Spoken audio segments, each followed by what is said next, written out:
Ganyan kami gumawa ng mandasi dito sa Oman. Mandasi.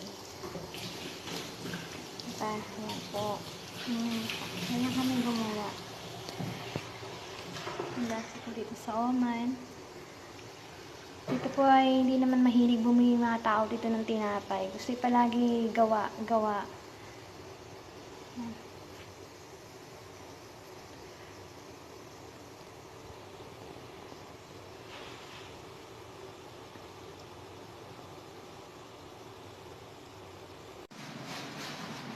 Ito na po yung mandasi namin. Nayari ko na siya.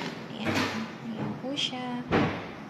Masarap po yan pagka pang umagahan. Nagangan naman. Mga tao kasi dito sa Oman, hindi mahilig bumili ng tinapay.